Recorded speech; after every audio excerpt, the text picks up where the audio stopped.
Assalamualaikum warahmatullahi wabarakatuh. Assalamualaikum warahmatullahi wabarakatuh. Alhamdulillah kita eh, berkesempatan lagi nih, buat ngadain podcast Cordova Talk, di mana kita pada hari ini itu akan membahas tema tentang bedah surat, yang mana kita akan membedah surat Al-Hujurat ayat 11 sampai 13. Di mana surat Al-Hujurat ini di ayat 11 dan sampai 13 ini akan membahas mengenai bagaimana sih cara kita itu hidup bermasyarakat. Jadi memang di surat Al-Hujurat ini memang sangat relevan lah untuk kehidupan sehari-hari. Jadi memang di Al-Quran itu tidak hanya kehidupan spiritualitas kita saja yang diatur, tapi memang ada kehidupan sosialnya juga gitu, dimana di situ dibahas mengenai eh, dilarang menggunjing, apa kehidupan berbangsa dan bernegara juga kan, suku-suku bersuku-suku berbangsa-bangsa gitu. Jadi pada kesempatan kali ini kita akan membahas mengenai eh, pedoman hidup bermasyarakat di dalam Quran surat Al-Hujurat ayat 11 sampai 13. Oke, hari ini saya Destiawan Diurladi sebagai eh, pembawa acara, dan juga saya pada hari ini itu alhamdulillah diberi kesempatan untuk hadir bersama kita pada hari ini, yaitu Ustadz Muhammad Fajri. Mana Tat kabarnya Tat? Alhamdulillah Alhamdulillah. sehat Ustaz. Oke, Ustadz Fajri mungkin apa kesibukan akhir-akhir ini Tat? Iya, alhamdulillah saya itu kesehariannya mengajar. Ya, Hmm, mengajar di salah satu sekolah Islam yang bernama Real Islamic School Palembang di Tanjung Barangan. oke. Nah, kemudian saya juga mengajar juga di salah satu pondok pesantren di Palembang, Pondok Pesantren Al Izzah di Pelaju. Dan Oh, juga saya sebenarnya profesi saya lagi menjadi imam masjid oh, di salah satu masjid Muhammadiyah, tepatnya di belakang Bank Indonesia. oh, belakang Ya, Bank Indonesia. ya Palembang. Itu rutin jadi imam Iya, rutin setiap hari setiap datang hari. ya. Ya, sholat-sholat yang jahar aja, yang sholat sir, yang sholat zuhur, asar enggak. Hmm, berarti sholat maghrib kayak Maghrib gitu. bisa subuh kan seperti Oke, itu. oke, oke, oke. Oke, mungkin kita langsung saja ya Tat. Ya, Oke, kita pada hari ini akan bahas mengenai bedah surat gitu. Mungkin kepada Ustadz Muhammad Fajri silakan untuk menyampaikan jelasannya nih, lebih jelasnya mengenai Quran surah Al-Hujurat ayat 11 sampai 13 ini. ya. Terima kasih Ustaz Destiawan. Assalamualaikum warahmatullahi wabarakatuh. Waalaikumsalam Alhamdulillahirabbil warahmatullahi. alamin wassalatu wassalamu ala asyrafil anbiya'i wal mursalin wa ala alihi washabbihi jamain. Alhamdulillah, puji syukur atas kehadirat Allah Subhanahu wa taala kita bisa saat ini masih bisa bernafas, masih bisa diberikan nikmat kesehatan maupun kesempatan untuk menikmati di antara nikmat-nikmat Allah Subhanahu wa taala. Sahabat dompet wafa yang semoga dirahmati Allah Subhanahu wa taala, hari ini seperti yang dikatakan oleh MC kita atau moderator kita Ustadz Destiawan, bahwasanya kita akan membahas tentang surat Al-Hujurat ayat yang ke-11 dan sampai ke-13. 11, 12, 13. Nah, surah Al-Hujurat ini surat yang ke-49, juz yang ke-26 ya. Apa bunyinya di ayat yang 11? Allah Subhanahu wa taala berfirman, "Ya ayyuhalladzina amanu la yaskhar qaumun min qaumin asa ay yakunu khairan minhum." Wahai orang-orang yang beriman. Di sini Allah Subhanahu wa taala itu menegaskan hanya untuk orang-orang yang beriman saja dulu. Ya. Janganlah kalian itu mengejek suatu kaum. Kaum mengejek kaum yang lainnya. Karena boleh jadi kaum yang diejek tadi itu lebih baik daripada yang mengejek. Kemudian Allah Subhanahu wa taala mengatakan lagi wala nisa'um min nisa'in asa ayyakunna khairam minhun. Janganlah para wanita itu mengejek wanita yang lainnya. Ya, boleh jadi wanita yang diejek tadi itu lebih baik daripada yang mengejek. Wala talmizu anfusakum wala tanabazu bil alqab. Janganlah kalian itu saling mencela, kemudian janganlah saling memberikan lakop-lakop atau julukan-julukan atau panggilan-panggilan yang buruk. Bi'salismul fusuqu ba'dal iman. Karena sesungguhnya mengejek atau memberikan lakop-lakop panggilan-panggilan buruk itu itu merupakan panggilan-panggilan yang jelek ya, sesudah ketika kita itu beriman atau orang yang kita ajak itu beriman. Dan siapa wa man lam yatub fa ulaika humul zalimun. Dan siapa yang tidak bertaubat kepada Allah, dia akan termasuk orang-orang yang zalim. Nah, kita perlu pahami dulu bahwasanya sebab turunnya ayat yang ke-11 ini, surah Al-Hujurat ini, sebagaimana dikatakan oleh Al-Imam As-Suyuti dalam bukunya yaitu Asbabun Nuzul. Beliau adalah salah satu ulama ahli tafsir yang terkenal di para kalangan ahli ilmu, bahwasannya beliau menukilkan riwayat dari Imam Ahmad dahulu Nabi kita Muhammad SAW itu ketika baru-baru berhijrah sampai ke kota Madinah. Ya. Jadi orang-orang Madinah dulu itu mempunyai panggilan-panggilan, 2 atau 3 panggilan. Ya. Dan saat itu Nabi Muhammad SAW itu tidak tahu. Rupanya panggilan-panggilan mereka itu menyakitkan hati. Makanya suatu ketika Nabi Muhammad itu memanggil si seseorang, atau kita sebut fulan, ya, ketika beliau itu manggil dengan panggilan-panggilan yang biasanya, fulan tersebut itu merasa tersinggung dan bilang kepada Nabi Muhammad SAW, wahai Nabi Muhammad, saya merasa sakit hati ketika dipanggil tersebut, dengan panggilan tersebut. Maka turunlah surat Al-Hujurat ayat yang ke-11. Nah, itu teman-teman ya, bahwasannya apa pelajaran yang dapat kita ambil dari ayat yang ke-11 dulu? Yang pertama yaitu janganlah kita itu membiasakan lidah kita untuk merendahkan orang lain, sebagaimana dikatakan di awal oleh Ustadz Destiawan bahwasanya surat ini itu berhubungan dengan kehidupan kita secara bersosial. Karena mulut kita ini adalah salah satu senjata yang paling tajam kalau seandainya kita itu salah menggunakannya. Ya, seperti itu. Nah, kemudian kenapa yang ditekankan itu di situ para wanita juga? Karena wanita itu terbiasa memang bahasa kita itu merumpi, kemudian ya kalau wanita itu lebih banyak berbicaranya daripada laki-laki. Maka di situ ditekankan janganlah para wanita itu mengejek wanita yang lainnya seperti itu. Kemudian wala talmizu anfusakum wa tanabazu bil alqab. Jangan saling mencela dan jangan ngasih panggilan-panggilan yang buruk. Nah, kebanyakan dari kita ya, walaupun kita itu berteman dekat dengan sahabat kita misalnya, kebanyakan dari kita itu kadang kita itu menyebut atau memanggil teman-teman kita dengan sebutan-sebutan buruk. Padahal walaupun teman kita tidak sakit hati ya, ketika dipanggil dengan sebutan buruk tadi, tapi tetap berdosa.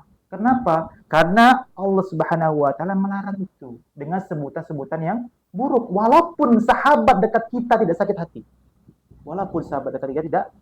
hati. Bisalismul fusuqu ba'dal iman. Ya. Panggilan-panggilan tersebut itu ya, buruk. Ya. Itu merupakan perbuatan yang buruk. Panggilan-panggilan fasik. Ya. Kenapa?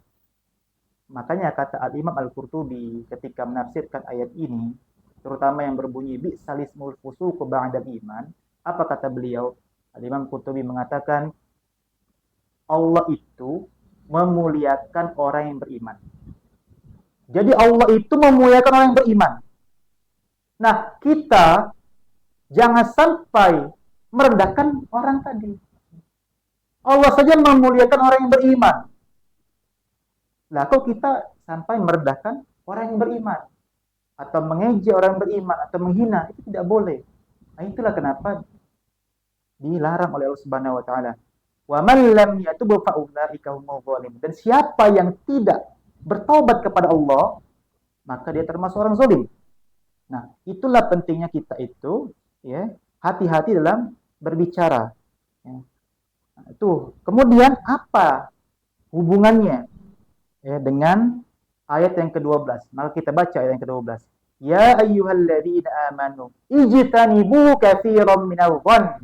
Wahai orang-orang yang beriman, jauhilah kalian ya, jauhilah oleh kalian itu banyak berprasangka.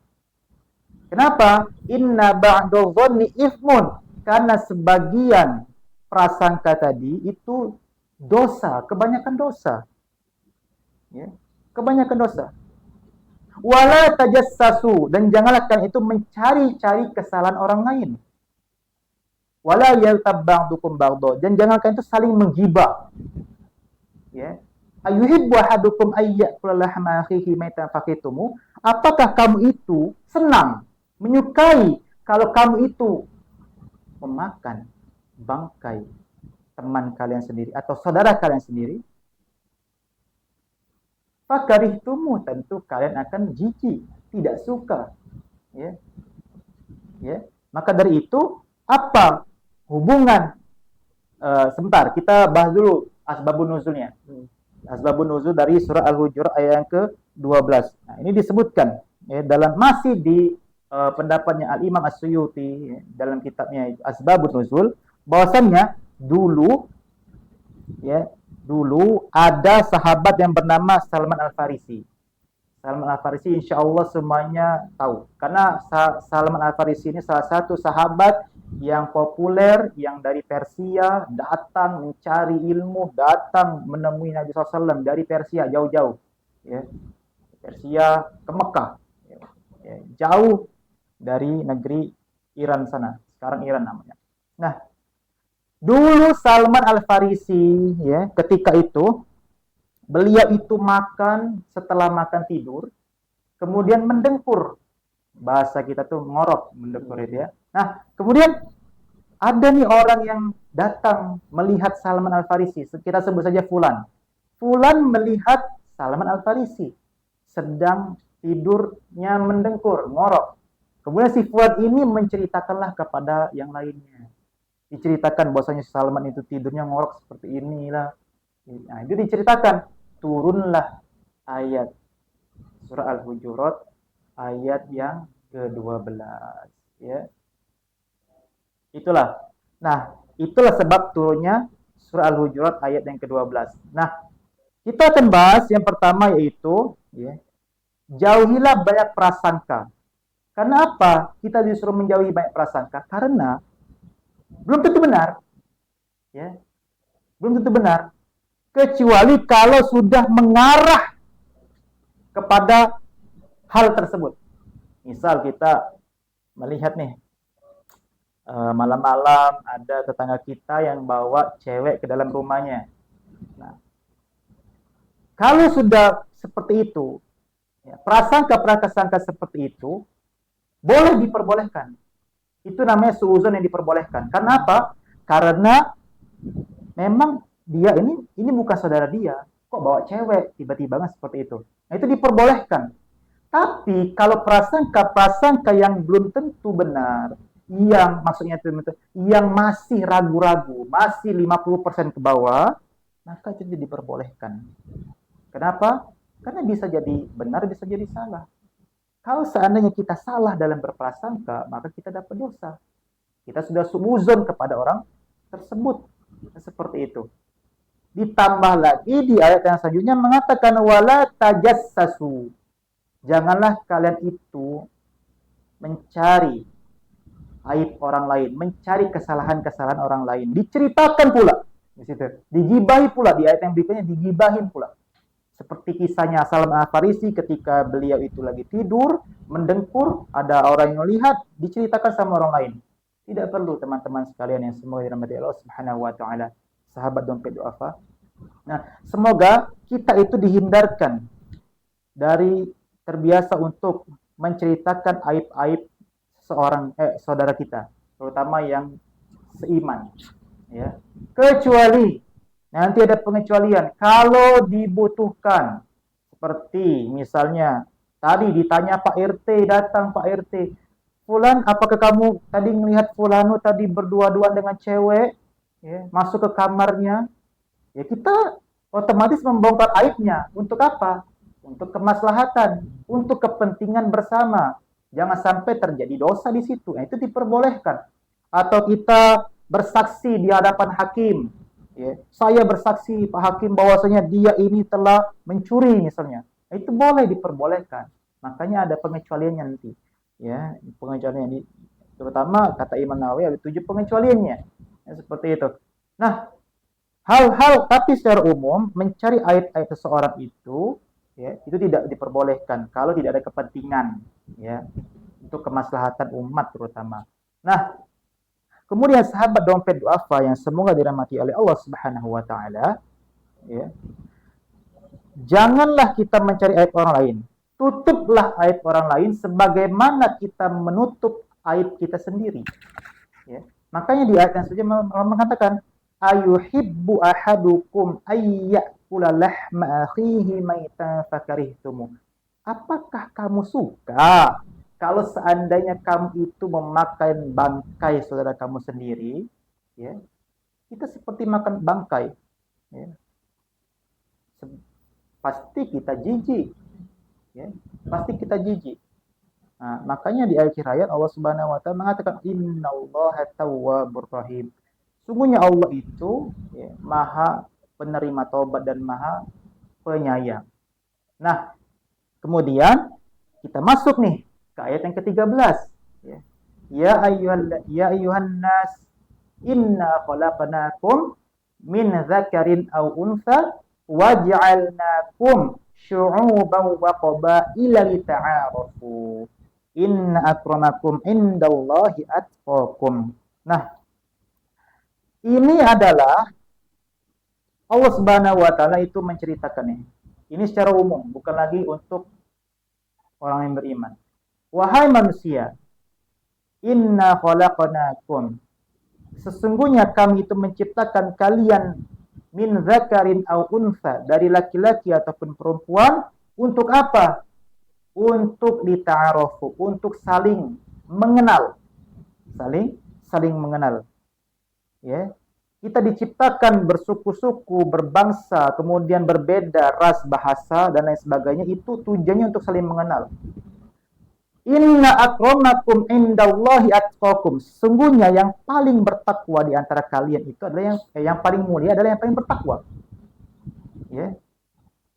Kemudian apa nih sebab turunnya ayat yang ke-13 ini? Makanya di sini masih diceritakan atau disebutkan oleh Al-Imam As-Suyuti ya, dalam kitab Asbabun Nuzul. Beliau mengatakan dulu ya, Nabi kita dulu ada sahabat yang bernama Bilal bin Rabah. Ya, insya Allah kita semuanya tahu ya Bilal bin Rabah itu. Nah, Bilal bin Rabah ini berkulit hitam. Berkulit hitam. Memang Bilal bin Rabah ini berasal dari negara Afrika. Nah, ketika Bilal bin Rabah itu azan, ya, ada nih orang yang nyeletuk ya. Ada yang nyeletuk, bahasa kita nyeletuk ya. Atau tidak senang gitu. Nah, ya. Kalau bisa diganti saja, jangan Bilal gitu. Ya. Ini orang hitam. Ya, nah, itulah kenapa turun surat Al-Hujurat ayat yang ke-13. Ya. Allah tidak memandang dia hitam, putih, dari Afrika ataupun dari Mekah ataupun dari sebagainya, tidak. Makanya di situ dikatakan inna akramakum indallahi atqakum. Sungguhnya yang paling mulia di sisi Allah adalah yang bertakwa. Maka dari itu, nah, apa hubungan ayat yang ke-11, 12 dan ke-13? Hubungannya adalah kita itu di ayat yang ke-11 dan 12 kita diberi rambu-rambu oleh Allah. Jangan sampai kita itu ketika hidup bermasyarakat, ketika bertaaruf sama teman-teman yang lainnya, sama orang yang lainnya, itu kita itu banyak mencela, banyak menggunjing atau menggibah atau tajasus. Itulah hubungannya. 11, 12 dan 13. Allah sudah mewanti-wanti dulu nih. Kalian nanti kalau seandainya ingin bersosialisasi, hati-hati ya ucapannya, ya. Jangan sampai kalian menghina, jangan sampai kalian itu mengejek ataupun tajasus mencari aib orang lain ataupun menggibahi orang lain ataupun suuzon kepada orang lain itu jangan sampai ya, gitu kan, bahasa kitanya itu kan. Nah, makanya supaya terwujud ta'aruf yang baik, Jangan sampai seperti itu. Nah, sahabat dompet duafa yang semoga dirahmati oleh Allah Subhanahu wa taala, ini terakhir kayaknya materi dari saya, bahwasanya ada juga sebenarnya ejekan yang diperbolehkan. Ada juga ejekan yang diperbolehkan. Sebagaimana yang yang dikatakan oleh Al-Imam Al-Qurtubi, ya, bahwasanya ada nih ejekan yang diperbolehkan. Contoh, misal yang pertama yaitu sifatnya teguran keras. Teguran keras, ya. Seperti apa? Nabi SAW itu bilang, celakalah engkau. Celakalah engkau. Nah, itu teguran keras. Tapi sebenarnya agak mengejek. Kenapa? Celakalah engkau, kenapa engkau tidak berpuasa misalnya. Celakalah engkau, kenapa engkau tidak sholat misalnya. Atau di ayat yang lain, di Al-Quran, itu Nabi SAW, Allah Subhanahu wa Ta'ala itu sering mengumpamakan Bani Israel itu seperti keledai yang membawa buku banyak. Membawa buku banyak, tapi tidak dibaca, tidak diamalkan, gitu. Tapi dia hanya membawa buku saja. Itu.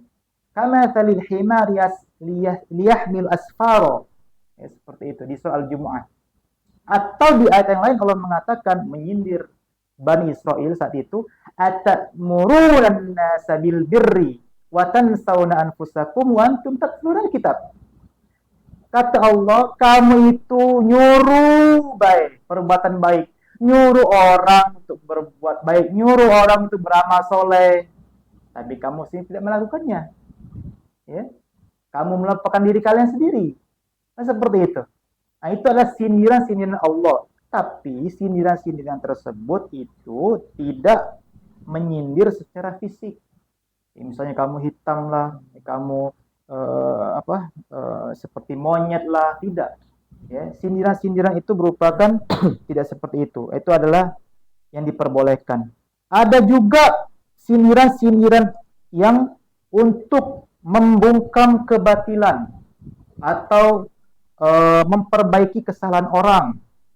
Contoh misalnya nih, contoh sebagaimana dikatakan oleh Ibnu Qayyim rahimahullah taala, bahwasanya beliau mengatakan menyindir orang kafir atau zalim untuk menunjukkan kebodohan mereka dalam menolak kebenaran, nah, itu diperbolehkan.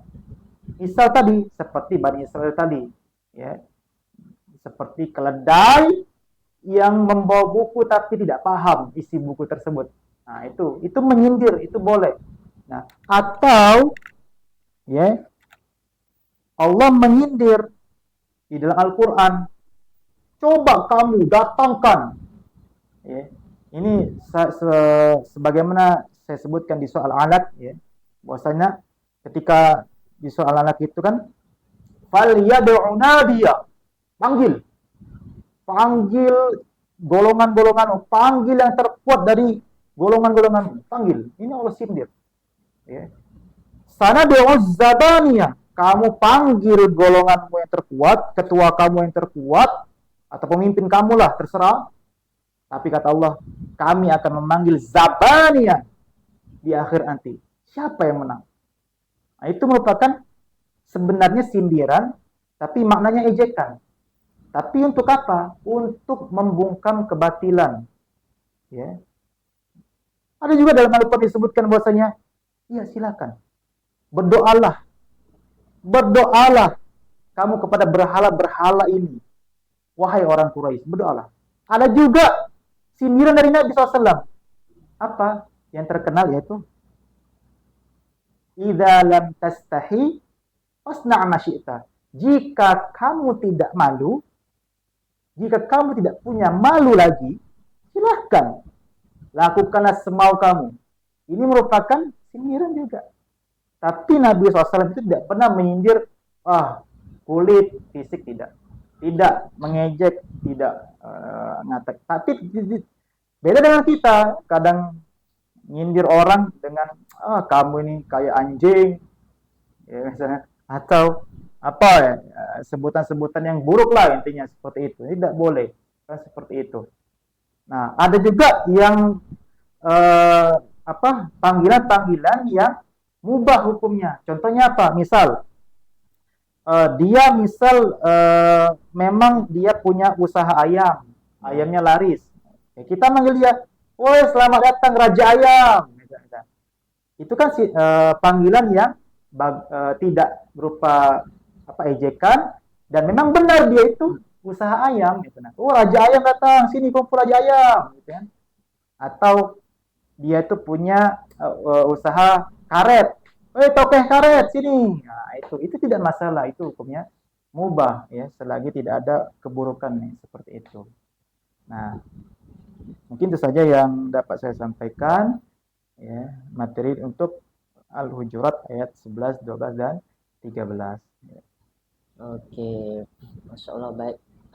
Banyak sekali kita dapat insight gitu kan dari Ustadz Fajri bahwasanya eh, surat Al-Hujurat ayat 11 13 ini sangat relevan gitu ya dengan kita di mana pada hari ini bahkan sampai hari ini gitu kan di mana Al-Qur'an ini kan ada asbabun nuzul yang mana itu sudah beribu-ribu tahun yang lalu gitu kan diturunkan dan sampai sekarang itu masih relevan gitu rasanya kan melihat masih banyak tuh orang-orang yang kayak saling ejek gitu kan, saling merendahkan gitu kan. Padahal di surat Al-Hujurat tadi disebutkan bahwa belum tentu yang kita ejek itu lebih rendah dari kita gitu kan.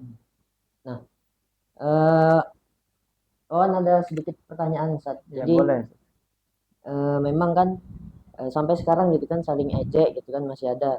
Tapi dengan apa ya media saat ini gitu kan dunia digitalisasi yang sangat kuat lah pada saat ini ada sosial media ada juga apa WhatsApp dan lain-lain Instagram Facebook jadi rasanya eh, platform untuk saling ngejek itu makin banyak gitu kan kalau zaman dulu kan istilahnya secara langsung gitu mengejek tapi sekarang rasanya lewat media lewat ini kan lewat pemberitaan kadang ada yang saling ngejek gitu nah itu gimana sih cara kita Ustadz untuk mawas diri gitu, jaga diri terhadap hal tersebut karena kita sehari-hari pasti terlibat gitu untuk bermain handphone misalnya menghubungi teman lewat handphone gitu kan terus juga scrolling scrolling Instagram TikTok di situ kan itu gimana sih cara kita untuk menjaga diri gitu kan mawas diri gitu Ustaz. Ya, terima kasih Ustadz Wan. Bahwasanya ya bagus pertanyaannya karena ini memang sering terjadi ya. Nabi SAW itu bersabda sebagaimana yang saya katakan tadi bahwasanya idza lam tastahi fasna' ma syi'ta. Jika kalian itu tidak malu, maka silahkan kalian itu berbuat sesuka kalian. Ya.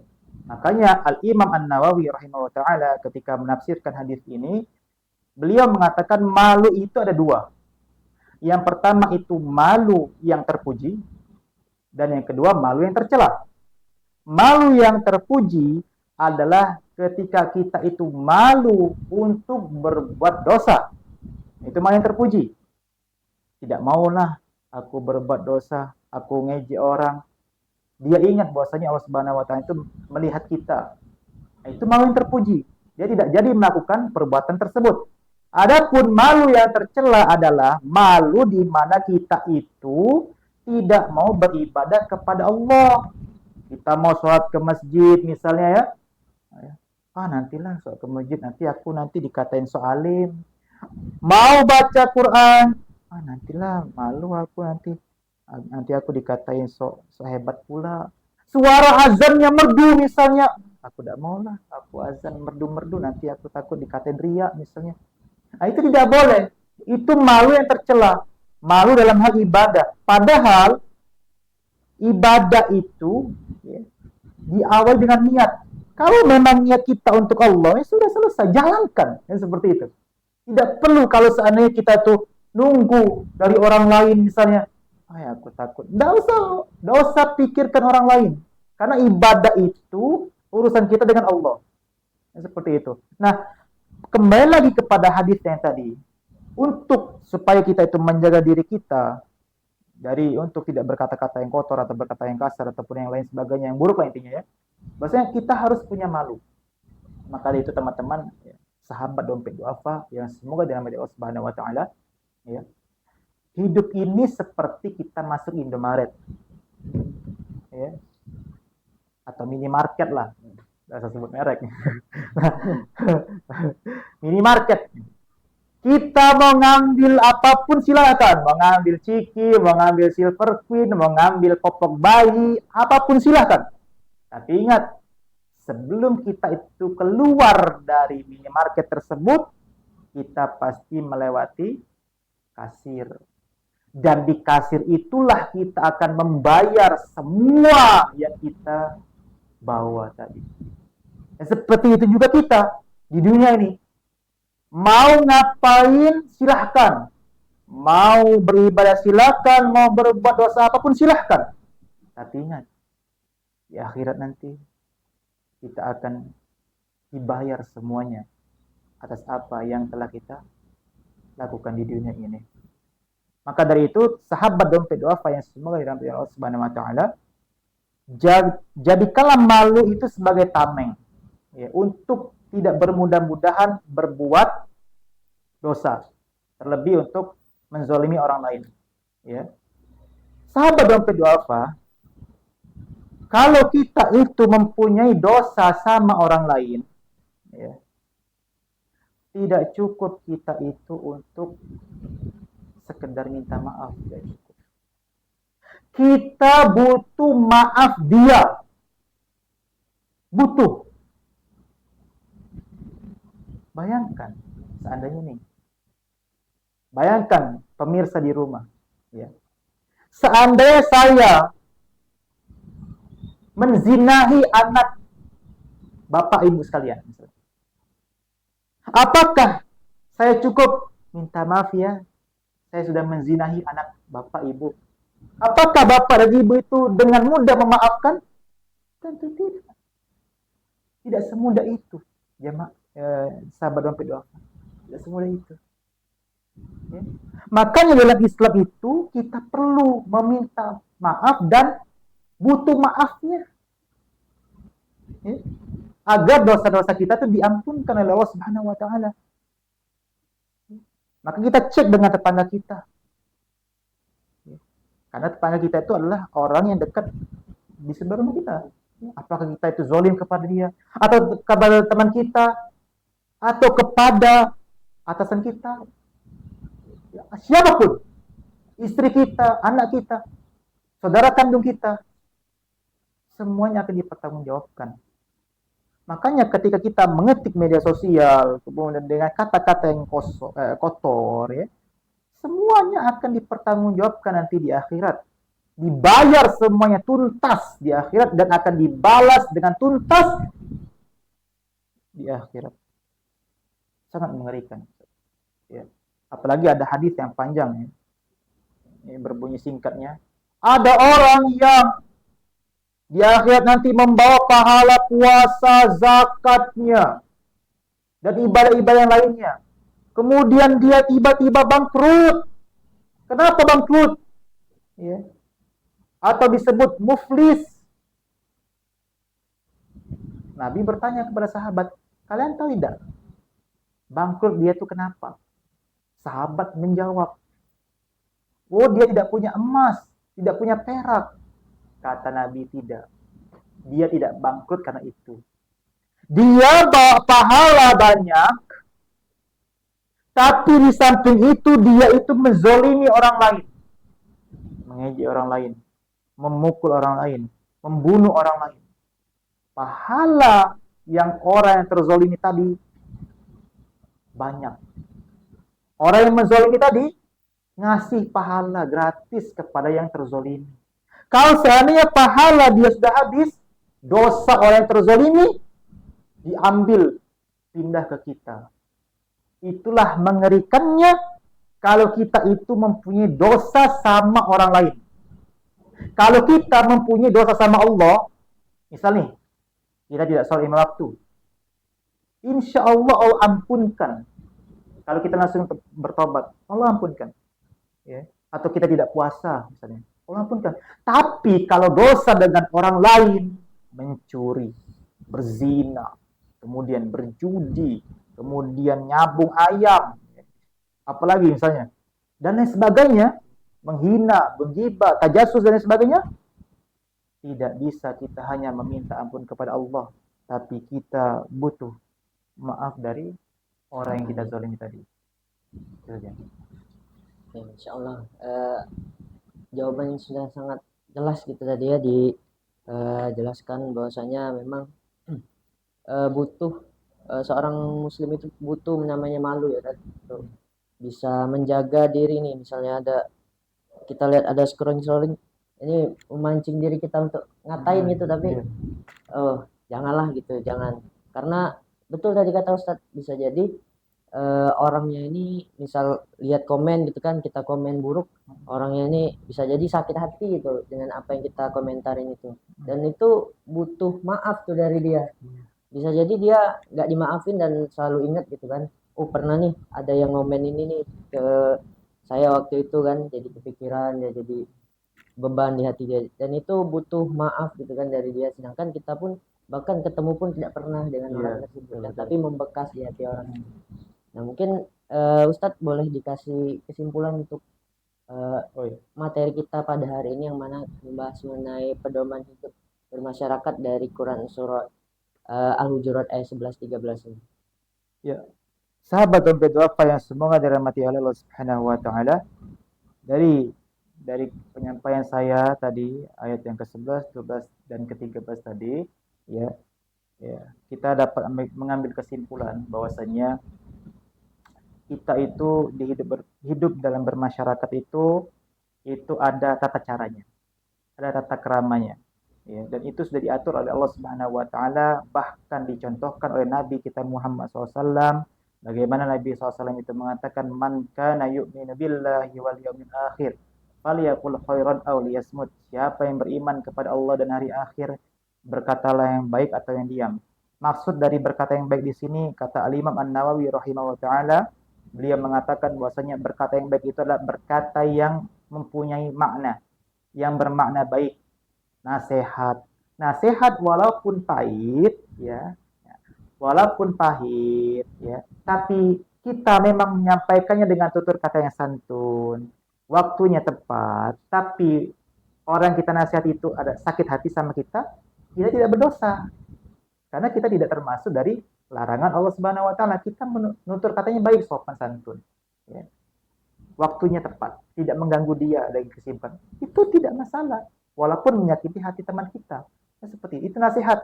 Nah, itu termasuk berkata yang baik, ya seperti itu. Itulah kenapa Imam Nawawi itu mengatakan perkataan yang baik itulah perkataan yang ada maknanya, makna positifnya seperti itu, ya. Seperti nasihat atau berdakwah atau intinya jangan sampai ada yang buruk keluar dari mulut kita. Kalau tidak bisa, cukup kita diam saja seperti itu. Nah, itulah kenapa kita membutuhkan apa? Muraqabatullah itu harus selalu diawasi oleh Allah Subhanahu wa taala, ya, merasa diawasi oleh Allah Subhanahu wa taala. Ya, karena tadi kita hidup bermasyarakat, kita mempunyai tata kerama, jangan sampai kita itu seperti orang yang tidak beradab. Kenapa? Karena saat ini ya akhlak-akhlak anak-anak bangsa kita itu sekarang itu sudah merosot. Kenapa demikian?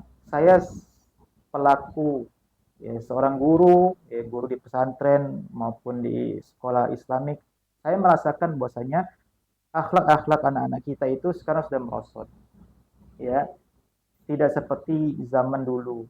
Ya, dengan orang tua itu sekarang itu seperti dengan guru terutama ya seperti dianggapnya sebagai teman sendiri kadang ya.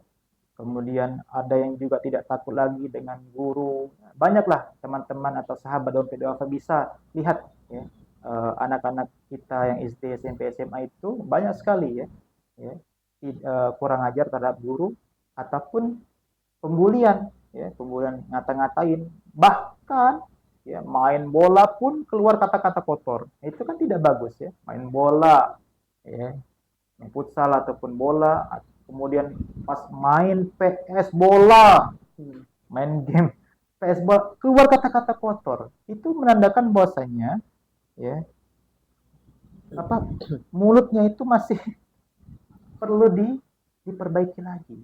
Adabnya perlu diperbaiki lagi. Ya, walaupun teman kita tidak sakit hati, tapi hati-hati. Allah sudah melarang kita untuk jangan sampai menyebut atau memanggil dengan panggilan-panggilan yang buruk. Semoga kajian pada hari ini atau podcast pada hari ini bermanfaat untuk saya pribadi dan untuk kita semuanya, terutama yang mendengar di rumah, ya, dan bisa memanfaatkan bisa mengamalkan dalam kehidupan sehari-hari dan eh, semoga kita lebih berhati-hati lagi dalam berbicara, terutama kita berbicara ya, tema kita berbicara ya pada hari ini. Ya, itu saja mungkin Ustaz. Oke, baik. Sebelum kita menutup podcast kita, Ustadz, kita ini ada biasanya ada doa, Ustadz, Oh ya, doa untuk saudara-saudara kita yang ada di Palestina yang memang sedang mengalami kesulitan di sana gitu. Mungkin Ustadz boleh dibimbing doa. oh ya. A'udzubillahi minasyaitonirrajim. Bismillahirrahmanirrahim. Alhamdulillahirabbil alamin wassalatu wassalamu ala asyrafil anbiya'i wal mursalin wa ala alihi washabbihi ajmain. Hamdan na'imin hamdan syakirin hamdan yu'afi ni'ama wa yukafi mazidah. Ya Rabbana wa lakal hamdu kama yanbaghi li jalali wajhikal karim wa 'azimi sultanik. Allahumma salli ala Muhammad wa ala ali Muhammad. La ilaha illa anta subhanaka inna kunna minadh dhalimin. Ya Allah, tolong ya Allah, lindungilah saudara-saudara kami di Palestina, terutama yang di Gaza ya Allah. Kemudian bantulah para mujahidin, terutama yang di Gaza untuk memerangi bangsa Israel ya Allah. Ya Allah, berkahilah negeri Palestina, terutama di Gaza, sebagaimana yang telah Engkau janjikan dalam Al-Quran maupun dalam As-Sunnah ya Allah. Ya Allah, kami mohon kepada Engkau ya Allah, berkahilah negeri Syam, Palestina, kemudian negeri-negeri yang sedang dilanda ujian yang berat ya Allah seperti Suriah, kemudian di Myanmar dan yang lainnya ya Allah. Rabbana zalamna anfusana wa illam taghfir lana wa tarhamna lanakunanna minal khasirin. Rabbana hab lana min azwajina wa dhurriyyatina qurrata a'yun waj'alna lil muttaqina imama. Rabbana atina fid dunya hasanah wa fil akhirati hasanah wa qina adzabannar. Walhamdulillahirabbil alamin. Bismillahirrahmanirrahim. Sebelum terima kasih Ustadz atas kesempatannya, menyempatkan waktunya untuk hadir di podcast kita pada kesempatan kali ini. Eh, Mungkin itu saja cukup untuk podcast kita pada hari ini. Saya selaku pembawa acara atau host pada podcast kali ini memohon maaf apabila ada kesalahan kata ataupun salah pengucapan. Kepada Allah saya mohon ampun. Saya akhiri. Wassalamualaikum warahmatullahi wabarakatuh. Waalaikumsalam warahmatullahi wabarakatuh.